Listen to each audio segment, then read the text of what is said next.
फटाफट फटाफट आ जाओ भाई साहब, जल्दी जल्दी आ जाओ सब लोग, सो दैट हम स्टार्ट कर देते क्लास।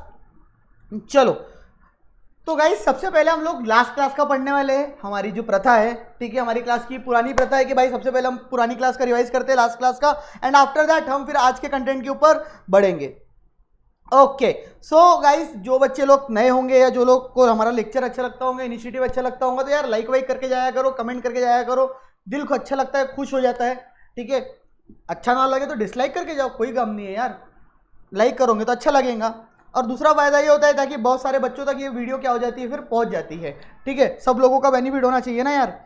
तो गाइस स्टार्ट कर रहे हैं हम लोग। हमने लास्ट क्लास में कैपिटलिस्ट इकोनॉमी के बारे में पढ़े थे। सबसे पहले हमने सेंट्रल इकोनॉमिक प्रॉब्लम्स की बात कर रहे थे। There are 4 types of central economic problems: what to produce, how to produce, for whom to produce, and what provisions are to be made for economic growth. मतलब क्या बनाए हम, हमारी जो रिसोर्सेज है वो हम कंज्यूमर गुड्स के ऊपर एलोकेट करें या हम वो कैपिटल गुड्स के ऊपर एलोकेट करें, तो हम इनमें से क्या बनाए। दूसरा क्वेश्चन आ जा रहा था हाउ टू प्रोड्यूस, कैसे बनाए, बनाए कैसे, मतलब लेबर इंटेंसिव टेक्निक यूज करें या कैपिटल इंटेंसिव टेक्निक यूज करें।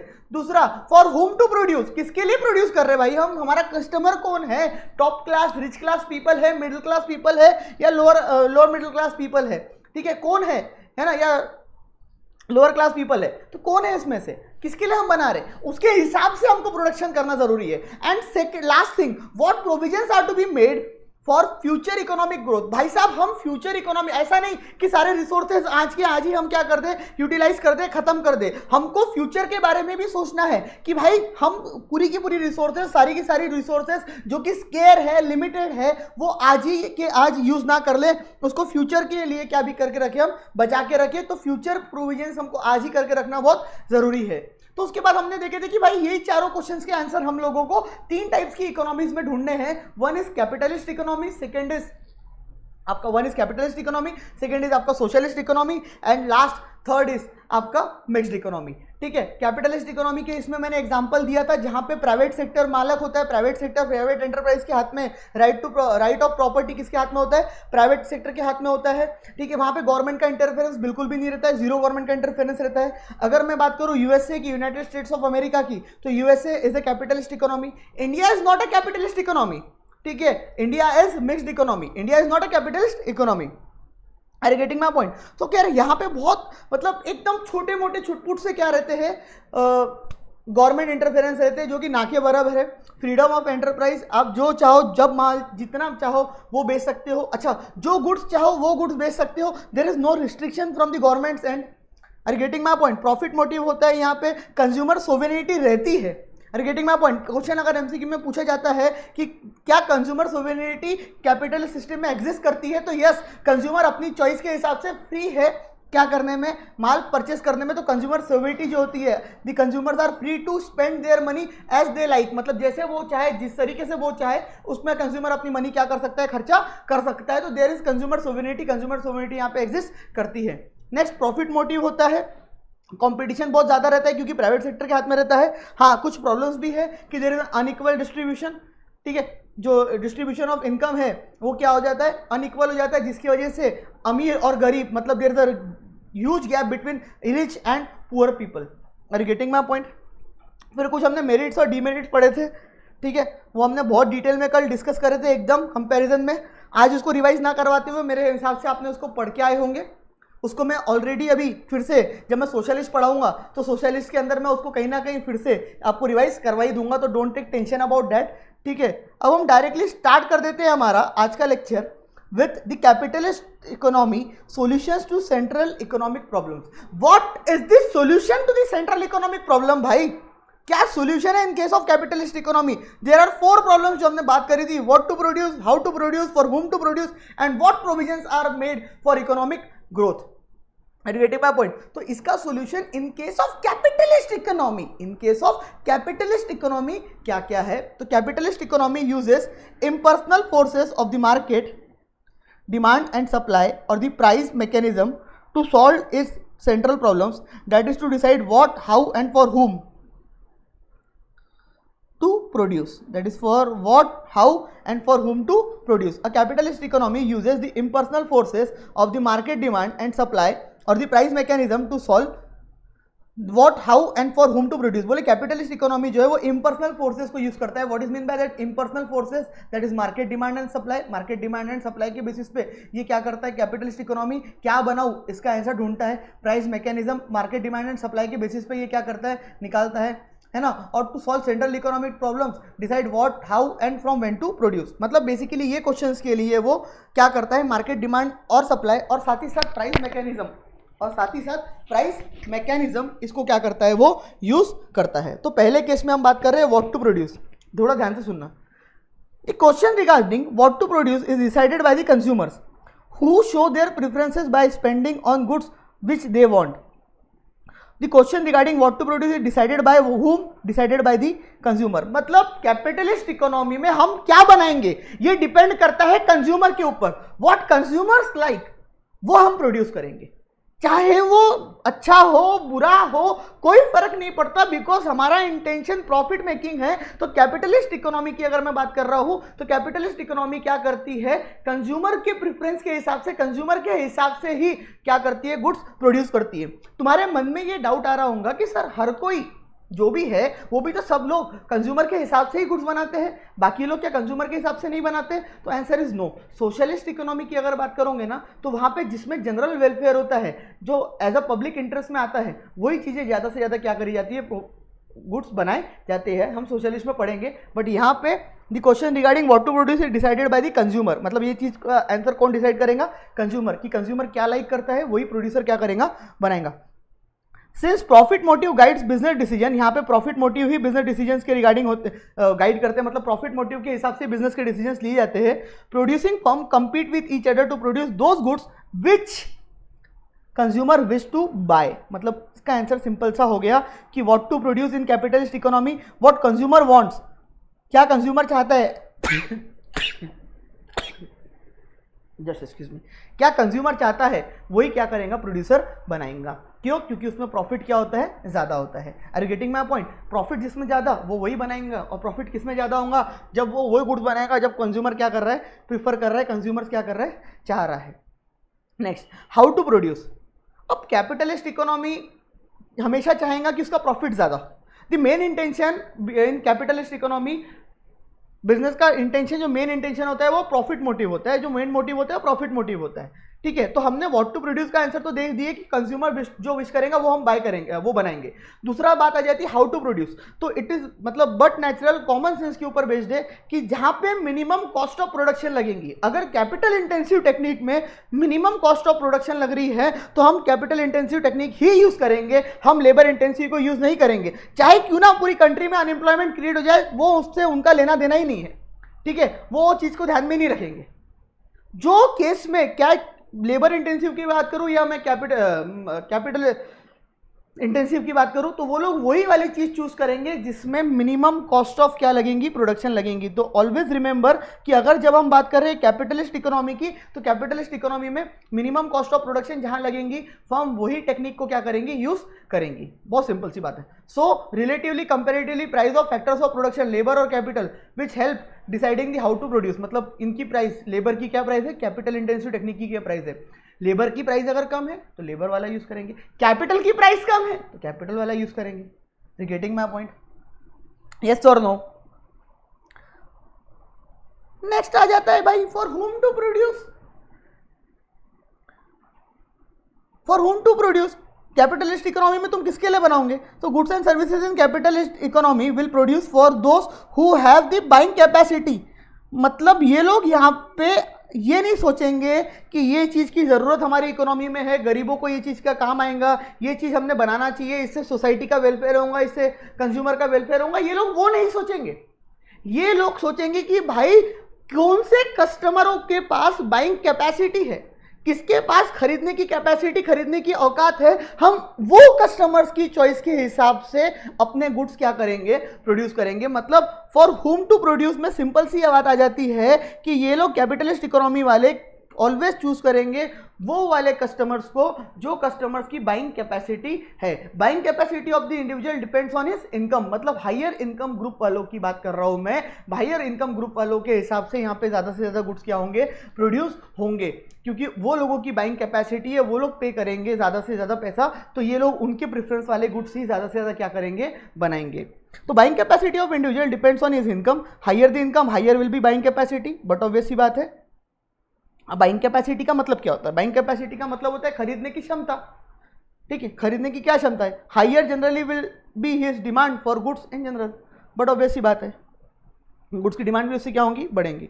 What provision should be made for growth, consumption and saving are done by consumers and investment are done by entrepreneurs and business firms. We all know that कि consumers जो होते हैं वो क्या करते हैं, consumption करते हैं, मतलब पैसे खर्चा करते हैं जिससे गुड्स और सर्विसेज वो बाय करते हैं, और बचा हुआ पैसा अपनी इनकम का वो क्या कर लेते हैं, सेव करके रख लेते हैं। लेकिन हम जब बात करते हैं इन्वेस्टमेंट की, देखो there is a difference between saving and investment. Saving का मतलब और इन्वेस्टमेंट में फर्क है। सेविंग मतलब आप सिर्फ पैसा बचा रहे हो, इन्वेस्टमेंट मतलब आप पैसे को काम पे लगा रहे हो, मतलब आपने कहीं पे पैसा इन्वेस्ट करा, वो आपको वहां से और रिटर्न कमा के दे रहा है।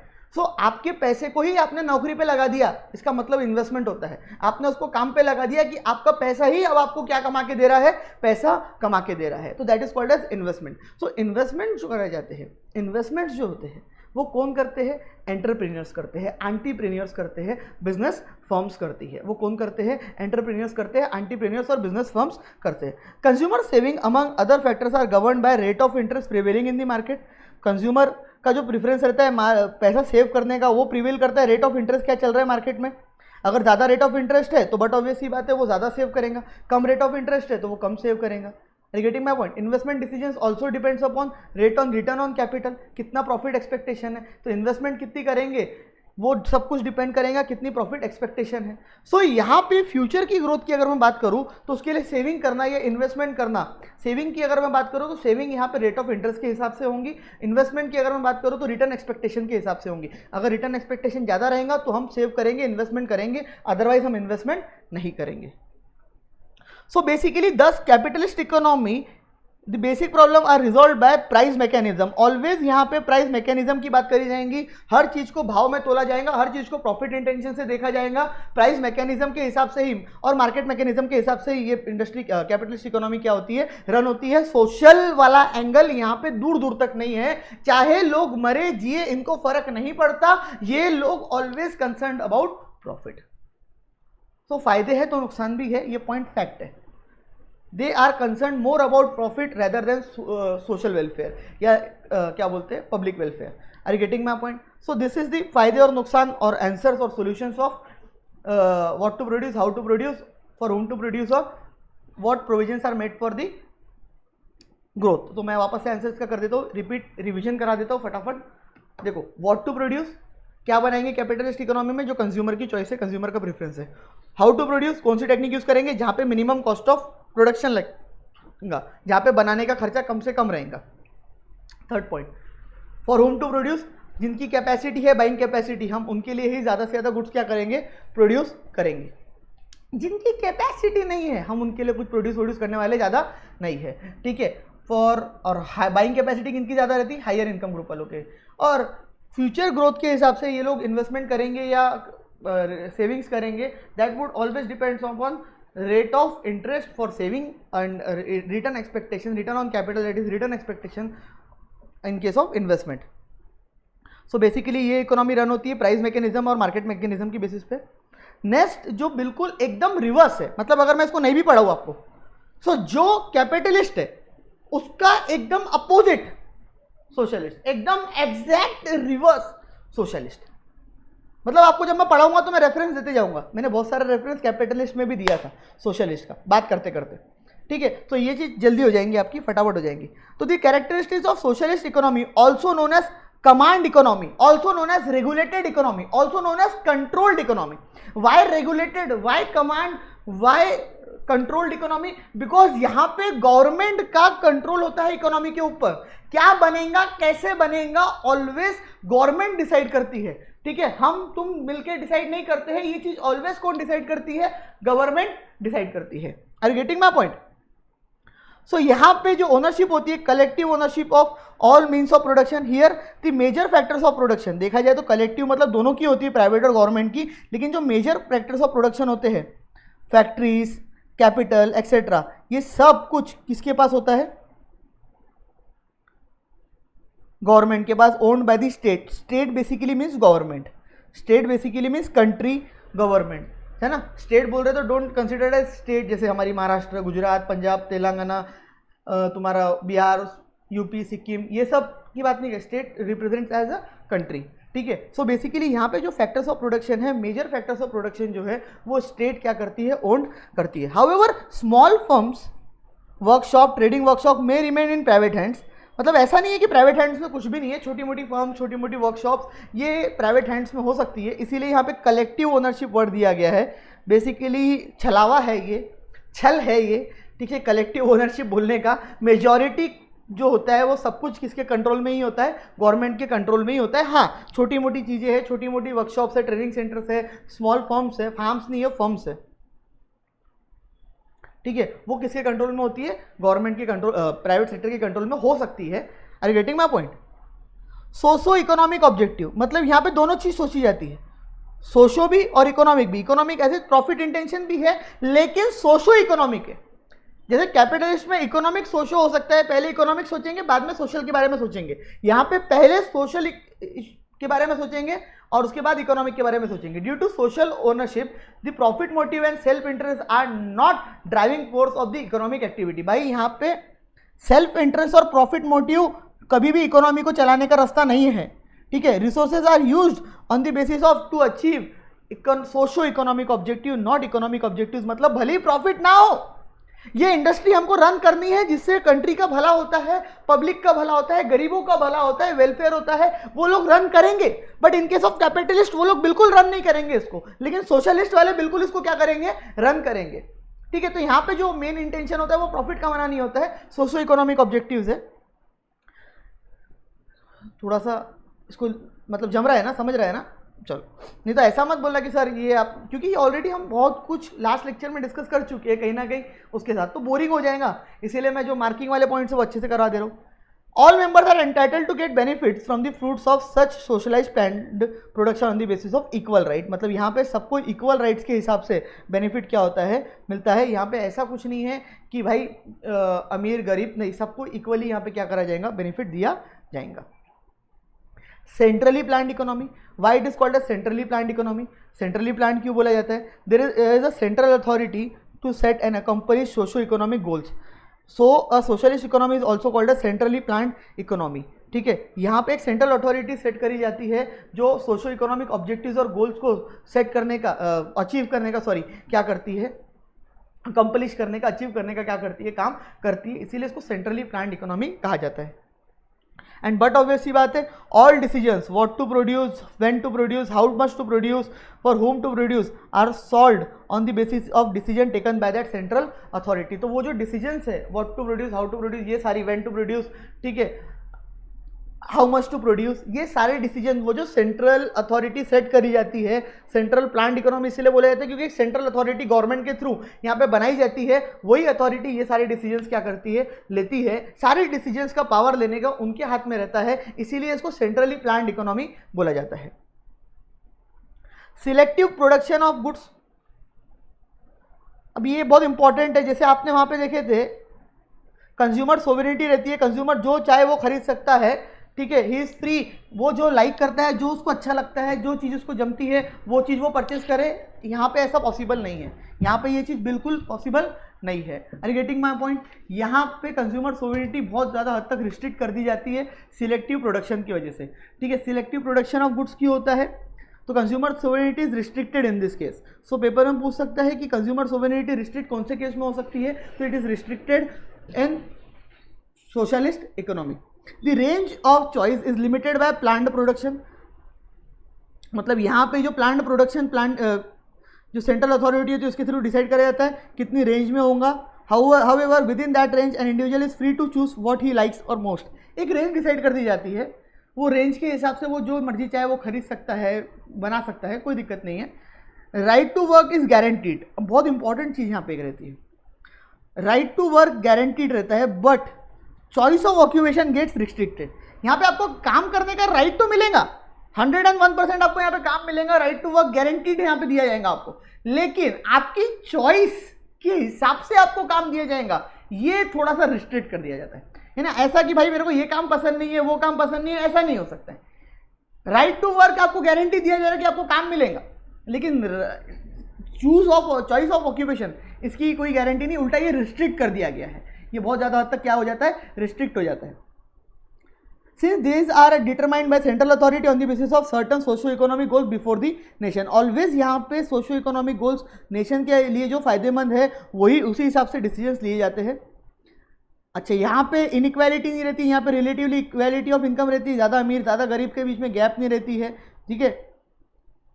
Difference in income and wealth are reduce, यहाँ पे जो डिफरेंस है इनकम और वेल्थ के बीच में, मतलब इनकम कमाई और वेल्थ मतलब संपत्ति, अमीर और गरीब की संपत्ति पूरी प्रॉपर्टी, उसके बीच में जो गैप होती है वो काफ़ी क्या होता है, कम होता है, क्योंकि यहाँ पे अपॉर्चुनिटीज़ बहुत कम है प्राइवेट कैपिटल के लिए, प्राइवेट सेक्टर के लिए यहाँ पे अपॉर्चुनिटीज़ कुछ ज़्यादा नहीं, उल्टा काफ़ी क्या है, कम है। Educational and other facilities are enjoyed more or less equally, thus the basic cause of inequalities are removed. मतलब यहाँ पे जो एजुकेशन फैसिलिटी और अदर फैसिलिटीज़ है, ऐसा नहीं कि सिर्फ अमीरों को दी जाएंगी या सिर्फ अदर की दी जाएंगी, तो ये जो एजुकेशन या अदर फैसिलिटीज़ जो है वो हर बच्चे को इक्वली मिलेंगी, चाहे तो गरीब है चाहे तो अमीर है, कोई फ़र्क नहीं पड़ता, दोनों को ये चीज़ इक्वली मिलेंगी। तो बट ऑब्वियस सी बात है, हर बच्चा अगर एजुकेटेड हो रहा है, उसको हर चीज़ की फैसिलिटी मिल रही है, तो बट ऑब्वियस सी बात है इनइक्वालिटीज़ तो यहाँ पे बहुत हद तक क्या हो जाएंगी, कम ही हो जाएंगी, ठीक है। अब सब इक्वल लेवल पे ही बैठ के काम करेंगे, करोड़पति का भी बच्चा वहीं पढ़ रहा है, गरीब का बच्चा भी वहीं पढ़ रहा है, तो क्या दिक्कत है, फिर क्या डिफरेंस रहा दोनों में। Are you getting my point?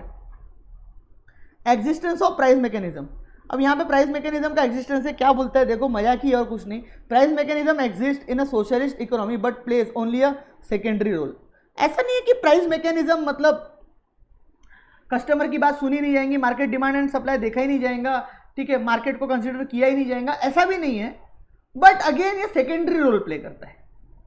Secondary role मतलब मेन और प्राइमरी इनका रोल तो वही है, socio economic objective. Socio economic मतलब बेसिकली ये लोग वेलफेयर की पहले बात करेंगे, भलाई की बात करेंगे, जिसमें पूरे कंट्री का भला होगा वही काम करेंगे, एज इन वही इसी के ऊपर वर्क करेंगे। Allocation of productive resources is done as per predetermined plan, so price mechanism does not influence decision. तो जो एलोकेशन ऑफ रिसोर्सेज होती है, मतलब जो रिसोर्सेज को बांटना है, किसमें कितना बांटना है, ये सब प्री डिटरमाइंड प्लान के तौर पर किया जाता है। पेपर में पूछ सकते हैं,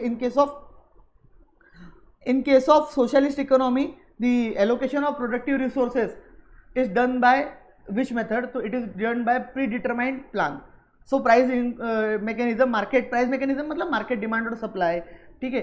ये लोग कभी भी इनके डिसीजंस को क्या नहीं कर सकते, चेंज नहीं कर सकते, इन्फ्लुएंस नहीं कर सकते, क्योंकि ऑलरेडी सेंट्रली प्लान्ड इकोनॉमी है, सेंट्रल अथॉरिटी ने सारे डिसीजंस लेने हैं, बात खत्म हो गई। मतलब everything is government control, almost everything बोलना गलत है, ऑलमोस्ट एवरीथिंग, ठीक है। In absence of profit motive, price mechanism loses its predominant role in economic decision। क्योंकि यहाँ पे प्रॉफिट मोटिव है ही नहीं, तो प्राइस मैकेनिज्म यहाँ पे अपनी इज्जत ही खत्म कर देता है। इसीलिए तो मैंने स्टार्टिंग में बोला एग्जिस्टेंस ऑफ प्राइस मैकेनिज्म मजाक। सोशलिस्ट इकोनॉमी में existence of price determination price mechanism मजाक है, क्योंकि यहाँ पे प्रॉफिट मोटिव ही नहीं है, प्रॉफिट कमाना इंटेंशन ही नहीं है, तो फिर कोई मतलब ही नहीं आता है कि वो जो डिसीजंस है इससे रिलेटेड लिए जाए। सो सोशलिस्ट इकोनॉमी की अगर मैं बात कर रहा हूं, तो इन केस ऑफ सोशलिस्ट जो प्राइस मैकेनिज्म है वो एक प्रकार से मजाक है। Are you getting my point? वो एक प्रकार से क्या है, मजाक ही है। समझ में आ रही है बात? सोशलिस्ट इकोनॉमी के मेरिट्स और डीमेरिट्स दिए हुए हैं, बहुत हद तक तुम्हारे को सिमिलर लगेंगे, किसके जैसे, तुम्हारे कैपिटलिस्ट के जैसे। बट सिमिलर मतलब कैसे, कैपिटलिस्ट के जो डिसएडवांटेजेस एज इन डीमेरिट्स है, कैपिटलिस्ट के जो डीमेरिट्स है वो सोशलिस्ट के मेरिट होंगे, कैपिटलिस्ट के जो मेरिट्स है वो सोशलिस्ट के डीमेरिट्स होंगे। मतलब एकदम अपोजिट, एकदम opposite. Are getting my point? चलो, इक्विटेबल डिस्ट्रीब्यूशन ऑफ वेल्थ, वहाँ पे इनइक्विटेबल रहता था, यहाँ पे इक्विटेबल डिस्ट्रीब्यूशन है, फायदे की चीज़ है, मतलब अमीर और गरीब का कोई फर्क ही नहीं है, इक्वल अपॉर्चुनिटी सबको मिल रही है, ठीक है, सोशल जस्टिस हो रहा है। तो इस वजह से कोई भी यहाँ पे मारकूट चोरी चकारी के चांसेस काफ़ी कम हो जाते हैं, क्योंकि सबको इक्वल अपॉर्चुनिटीज़ मिल रही है, इनकम और वेल्थ भी इक्वली डिस्ट्रीब्यूट हो रही है, तो इक्विटेबल डिस्ट्रीब्यूशन है, तो इनइक्वालिटी की बात नहीं है। अगर अमीर और गरीब के बीच में भेदभाव ही नहीं है, गैप ही नहीं है, तो फिर चोरी चकारी, मारपीट, मारकाट, इसका तो कोई रास्ता बचता ही नहीं है, क्योंकि हर बंदे को इक्वल अपॉर्चुनिटीज़ ऑलमोस्ट मिलती है। Socialism ensures right to work and minimum standard of living to all people, मतलब यहाँ पे गरीबी की तो कोई बात ही नहीं है, हर बंदे को at least minimum standard of living तो मिलेगा ही मिलेगा, और साथ ही साथ राइट टू वर्क यहाँ पे दिया हुआ है। हाँ, चॉइस ऑफ वर्क भली ना हो, लेकिन राइट टू वर्क तो यहाँ पे दिया हुआ ही है, जिसकी वजह से आपको at least minimum standard of living तो मिल ही जाएंगी। Labour and consumers are protected from exploitation, भाई यहाँ पे किसी कंज्यूमर या किसी लेबर का एक्सप्लॉइटेशन नहीं हो सकता। उल्टा अगर मैं बोलूँ तो सोशलिस्ट में किसका एज एन एम्प्लॉयर और मोनोपोली, किसी का भी यहाँ पे लेबर और कंज्यूमर का क्या नहीं कर सकते, एक्सप्लॉइटेशन नहीं कर सकते। हाँ, उल्टा हो सकता है, एंटरप्रेन्योर का एक्सप्लॉइटेशन एक बार का हो जाए, that is possible in this economy, but consumer और लेबर का पॉसिबल ही नहीं है। Unemployed is minimise, common sense की बात है यार, राइट टू वर्क दिया हुआ है, सबको राइट टू वर्क दिया हुआ है, तो बात कहाँ से आ गई अनएम्प्लॉयमेंट की, तो वो तो कम से कम ही रहेगा ना, तो वो बोलने की बात क्या है। Business fluctuations are eliminated, stability जो रहती है यहाँ पे ज़्यादा रहती है, क्योंकि एवरीथिंग इज कंट्रोल्ड, ठीक है, कुछ रिस्क लेने का कोई मतलब ही नहीं आता है, कोई ज़्यादा रिस्क लेने का कोई चांस ही नहीं है। Rapid and balanced economic development, मतलब इनके हिसाब से रैपिड और बैलेंस इकोनॉमिक डेवलपमेंट होता है इन सोशलिस्ट इकोनॉमी।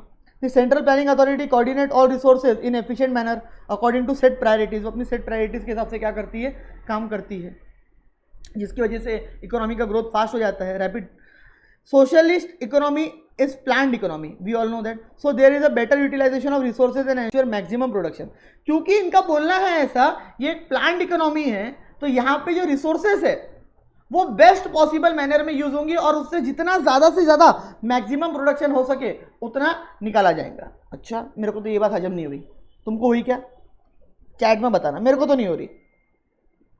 यहाँ पे ब्यूरोक्रेट्स के हाथ में है सब कुछ, everything is under control of bureaucrats, ठीक है। जब सब कुछ ब्यूरोक्रेट्स के हाथ में है तो फिर कैसे सोच सकते हो, but still waste of all kinds are avoided through strict economic planning. Strict economic planning की वजह से आप हर टाइप का वेस्ट यहाँ पे अवॉइड कर सकते हो, सिंस कंपटीशन यहाँ पे है ही नहीं। अरे कंपटीशन कहाँ से होगी, सब कुछ तो गवर्नमेंट के हाथ में है, जब सब कुछ गवर्नमेंट के हाथ में है तो कहाँ से कंपटीशन की बात आ गई। So no wastage of resources on advertisement and sale promotion. Absence of profit motive helps the community to develop a cooperative mentality and avoid class wars. कोई क्लास वॉर नहीं होती, अमीर गरीब के बीच में सब एक दूसरे को कॉपरेट करके ही काम करते हैं। This a provision comprehensive social security है सोशलिज्म, मतलब यहाँ पे सिटीजन जो होते हैं वो सिक्योर फील करते हैं, क्योंकि यहाँ पे कोई मतलब भेदभाव वाली काम नहीं। देखो भेदभाव जहाँ पे होता है ना, जहाँ पे गैप ज़्यादा होती है, इनइक्वालिटी ऑफ इनकम और वेल्थ जहाँ पे ज़्यादा होती है, वहाँ पे प्रॉब्लम ज़्यादा फेस करते हैं सिटीजन, इट इज़ फैक्ट। यहाँ पे कहीं ना कहीं गवर्नमेंट का कंट्रोल रहता है, तो किसी के साथ अन्याय होने वाली बात ज़्यादा नहीं रहती है। Are you getting my point? तो इनका बोलना सही है कहीं बहुत हद तक कि सोशल सिक्योरिटी है अंडर सोशलिज्म, ठीक है। और डीमेरिट्स भी है, वो तो यार मेरिट हर किसी के, डीमेरिट हर किसी के, उसमें कौन सा नया है, उसमें कोई नई बात है। डीमेरिट भी रहेंगे, मेरिट भी रहेंगे हर किसी के। Due to predominance of bureaucracy, bureaucracy मतलब यहाँ पे सब कुछ गवर्नमेंट के हाथ में है, गवर्नमेंट के जो कार्यकर्ता है, ब्यूरोक्रेट जिसको हम बोलते हैं, जो गवर्नमेंट के काम करते हैं, ठीक है, गवर्नमेंट सर्वेंट जिनको हम बोलते हैं, ठीक है, there may be inefficiency, delays उनके काम में, करप्शन बहुत हो सकता है, रेड टेपिज्म, फेवरेटिज्म, ये बहुत हद तक हो सकता है। ये होमवर्क है आपके लिए, इसका मतलब ढूंढ के लेके आना, नेक्स्ट क्लास में मैं पूछूंगा, मेरे से ही पूछूंगी नहीं तो डाउट क्लास में, इसका मतलब ढूंढ के लेके आना, बाकी सब तो तुमको पता है। State ownership of the material means production, means of production. State direction, यहाँ पे हर चीज़ का ओनरशिप किसके पास है, स्टेट के पास है, ठीक है। Means of production, state direct देंगी, स्टेट कंट्रोल करेंगे ऑल इकोनॉमिक एक्टिविटीज़ को, तो यहाँ पे रिस्ट्रिक्शन हो गया फ्रीडम ऑफ इंडिविजुअल्स पे, उनके ऊपर रिस्ट्रिक्शन आ गया। Socialism takes the basic right such as right to private property, ये जो बेसिक राइट होता है कि आपके पास आपकी प्राइवेट प्रॉपर्टी होनी चाहिए, सोशलिज्म में ये है ही नहीं। यहाँ पे कलेक्टिव प्रॉपर्टीज रहेंगी, ठीक है, यानी गवर्नमेंट की ही मेजॉरिटी प्रॉपर्टीज रहेंगी, छोटी मोटी चंक छोटी मोटी हो सकती है जो आपके पास रहे। यहाँ पे कोई इंसेंटिव नहीं, तुम कितना ज़्यादा काम कर रहे हो कितना कम काम कर रहे हो कोई फर्क नहीं पड़ रहा है। यहाँ पे कोई तुमको ज़्यादा काम करने के लिए इंसेंटिव्स नहीं मिलेंगे, रिस्क लेने के लिए इंसेंटिव्स नहीं मिलेंगे, ना कम मिलेगा पैसा काम घटिया करने के लिए, क्योंकि यहाँ पे प्राइवेट ओनरशिप है नहीं, प्रॉफिट का कोई इंटेंशन नहीं है, तो ये सब चीज़ें सोची ही नहीं जाती। तभी तो अपनी चॉइस के हिसाब से काम नहीं मिलता है, राइट टू वर्क है लेकिन चॉइस के हिसाब से नहीं है। No importance is given to personal efficiency and productivity, किसी पर्सनल की एफिशिएंसी और प्रोडक्टिविटी पे कोई फायदा नहीं है। Labours are awarded according to their labours are not awarded on their efficiency, मतलब किसी लेबर को यहाँ पे उसकी एफिशिएंसी के हिसाब से अवार्ड नहीं दिया जाएगा। अब इसकी वजह से क्या होता है ना, जो अच्छा काम करता है वो भी डिमोटिवेट हो जाता है। वो बोलता है यार मैं अच्छा काम कर रहा हूँ तो भी मेरे को कोई फायदा नहीं हो रहा है, वो बोलता है मैं बुरा काम कर रहा हूँ, वो बुरा काम कर रहा है तो उसका कोई नुकसान नहीं हो रहा, तो इससे अच्छा है ना मैं क्यों दिमाग लगाऊँ ज़्यादा मगजमारी करने में, क्यों ज़्यादा अच्छा काम करूँ, मेरे को जब इससे फ़ायदा ही नहीं मिलना है, मेरे को जब इससे फ़ायदा ही नहीं होने वाला है तो मैं क्यों इतनी मगजमारी करूँ। ऐसा उनका बोलना है, मेरा नहीं है, ऐसा वो लोग बोलते हैं। क्यों करूँ बोले मैं, ऐसा वो बोल रहे हैं। क्लियर।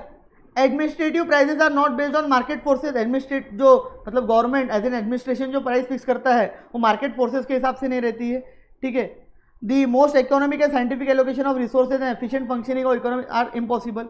वो बोलते हैं कि जो एफिशिएंट और साइंटिफिक एलोकेशन होना चाहिए, रिसोर्सेज का प्रॉपरली यूटिलाइजेशन होना चाहिए, प्रॉपरली एलोकेशन होना चाहिए साइंटिफिक मेथोडोलॉजीज के वजह से, इकोनॉमिक एंगल को ध्यान में रखते हुए, प्रॉफिट एंगल को ध्यान में रखते हुए, वो सब यहाँ पे पॉसिबल नहीं है, इम्पॉसिबल है। State monopolies have become uncontrollable, क्योंकि गवर्नमेंट के हाथ में सब कुछ रहता है तो गवर्नमेंट की यहाँ पे एक प्रकार से मोनोपोली चलती है, हाँ पैसे भी दो सर्विस भी अच्छी ना मिले। It is just like Indian railway, पैसे भी हम भरपूर देते हैं लेकिन हमको उतनी सर्विसेज भी यहाँ पे नहीं मिलती। आजकल तो खैर बहुत अच्छी मिल रही है क्योंकि हमारे खुद फेटर्निटी के वहाँ के वो है मिनिस्टर है, तो खैर पॉइंट ये है कि हम कितना भी काम कर ले अच्छा, कितना भी अच्छा काम कर ले, यहाँ पे क्या नहीं होता है, कहीं ना कहीं जो गवर्नमेंट के कंट्रोल में चीज़ें होती है वहाँ पे आपको कहीं ना कहीं स्टेट मोनोपोलीज को बर्दाश्त करना ही पड़ता है। भले ही वो घटिया काम कर रहे हो, आपके पैसे को वो चीज़ वर्थ ना हो, लेकिन फिर भी आपके पास कोई सेकेंड ऑप्शन नहीं है। बट नेक्स्ट पॉइंट सिमिलर है कि नो फ्रीडम ऑफ चॉइस, कोई चॉइस करने की यहाँ पे फ्रीडम नहीं है, जो डिसाइड होगा वही चीज़ें मार्केट में मिलेंगी।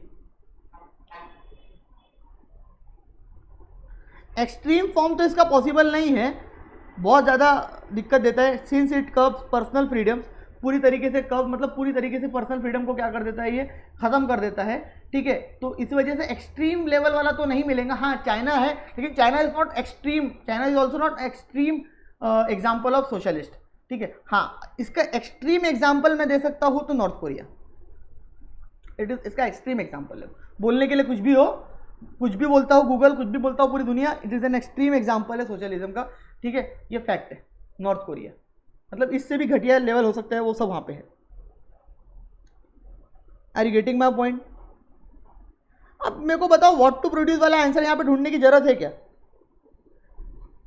इन case of socialist economy what to produce नहीं दिया हुआ, आप ही बताओगे मेरे को। व्हाट टू प्रोड्यूस जो गवर्नमेंट डिसाइड करेंगी, जो पब्लिक वेलफेयर के लिए रहेगा, जो गवर्नमेंट डिसाइड करेंगी, कंज्यूमर की चॉइस यहाँ पे नहीं चलेंगी। लेबर और कैपिटल, लेबर ज़्यादा प्रीफरेबल है, क्यों? क्योंकि एम्प्लॉयमेंट ज़्यादा से ज़्यादा क्रिएट होगा, भले ही लेबर महंगा हो लेकिन लेबर ही करेंगे ये लोग चूज। थर्ड, किसके लिए बनाएंगे? इक्वली सबके लिए बनाएंगे, अमीरों के लिए नहीं, ऐसे नहीं कि सिर्फ जिनकी कैपेसिटी खरीदने के लिए उनके लिए बनाएंगे, ऐसा नहीं है, दोनों के लिए बनाएंगे। इन्वेस्टमेंट और सेविंग्स यहाँ पे डिपेंड करेंगी फ्यूचर ग्रोथ के लिए, बिल्कुल ये लोग बचा के रखेंगे। सो ये these are the answers of that. Last वाला जो पार्ट है ये तो भाई ऐसा है कि ये तो ऐसा हो गया जो आपने दोनों पढ़ ली है उसकी दोनों का मिलाप, दोनों का मिलाप। वैसे तो चैप्टर खत्म हो गया है, कल इसका रिवीजन ही लेने वाले हैं हम लोग, पूरी तरीके से इसका कल रिवीजन ही होगा। बट मेरी एक इच्छा है कि मिक्स्ड इकोनॉमी में कल आते बराबर पढ़ाऊंगा, बट उसके पहले क्योंकि उसमें पढ़ाने लायक कुछ खास नहीं रहा, क्योंकि मैंने बहुत ज़्यादा हद तक सोशलिस्ट और कैपिटलिस्ट में चीज़ें बता दी है और मिक्स्ड इकोनॉमी का एग्जाम्पल हमारा इंडिया है। सो तुम लोग एक बार खुद से ये पढ़ के आओ, मैं पढ़ाऊँगा, मैं नेक्स्ट क्लास में पढ़ाऊँगा। मैं कहाँ मना कर रहा हूँ भाई, तुम बोला मैंने कभी मना किया आज तक तुमको पढ़ाने से? कभी, बिल्कुल हम नेक्स्ट क्लास में पढ़ेंगे। मैं अभी चाहता तो अभी पढ़ा दूँ, बट मेरी इच्छा है कि बिफोर दैट तुम लोग एक बार स्टार्टिंग से पहले पूरे चैप्टर पढ़ लो, फिर ये भी पढ़ के आना, और फिर हम कल ये पढ़ के साथ ही साथ कल क्या भी लेंगे, इसी चैप्टर का एक क्विक रिविजन भी लेंगे, नॉट क्विक, आराम वाला रिविजन, ठीक है, कल वो भी लेंगे। मैं चाहता हूँ तो जानबूझ के मैं क्लास पहले ख़त्म कर रहा हूँ, आज की जल्दी ख़त्म कर रहा हूँ। द सिंपल रीज़न इज़ कि ये वाला पार्ट मैं चाहूँ तो और 10 मिनट में पढ़ा दूँ आपको, 10-15 मिनट में, लेकिन मैं चाहूँगा कि ये एक बार आप पढ़ के आओ, क्योंकि आपने कैपिटलिस्ट पढ़ लिया, आपने सोशलिस्ट पढ़ लिया, उनका ही मिलाप ये है और क्या है। तो क्या आप खुद से एक बार पढ़ के नहीं आ सकते? एक बार पढ़ के तो आओ, फिर मैं कल बताऊँगा ना फिर से, उसमें क्या है, तुम एक बार पढ़ के आओ, बट ऐसा नहीं कि सर छोड़ देना। और दूसरी बात, क्योंकि कल रिविजन होने वाली है, सो भाई भाई भाई मैं बता रहा हूँ भाई, ये पूरा पढ़ के आना, सेंट्रल वाला पार्ट मतलब बी पार्ट, इसकी रिवीजन मैं लूँगा। और कुछ शायद हो सके तो मैं यहाँ पे रैपिड फायर राउंड भी लूँगा। मैं कुछ रैपिड फायर क्वेश्चंस भी आप लोगों से क्या करूँगा, पूछूंगा। एंड आप लोग अब फ्री हो पीछे जो MCQs दिए हुए हैं उसको सॉल्व करने के लिए। You all are free now to solve the MCQs जो पीछे दिए हुए हैं, ठीक है। उसको भी हम डिस्कस करेंगे बिल्कुल बिल्कुल, लेकिन उसको हम डिस्कस करेंगे आपके सॉल्व करने के बाद। ऐसा नहीं कि पहले आप सॉल्व नहीं करोगे और मैं डायरेक्टली डिस्कस कर लूँ, ऐसा नहीं होगा। उसको हम डिस्कस करेंगे आपके सॉल्व करने के बाद, ठीक है। उसमें जो भी आपके डाउट्स रहेंगे, जो भी दिक्कतें रहेंगी, आपका भाई पूरी तरीके से वो क्या करेगा, ख़त्म करेगा, ठीक है। सो अब आप बिल्कुल फ्री हो, एक बार रिवाइज कर लेना, फिर आप पूरे के पूरे MCQs आसानी से क्या कर सकते हो, आप सॉल्व कर सकते हो। कल मैं एक बार और रिवाइज कराऊंगा तो आपका हाथ थोड़ा सा और अच्छा हो जाएगा, ठीक है। Thank you so much guys, bye bye bye bye.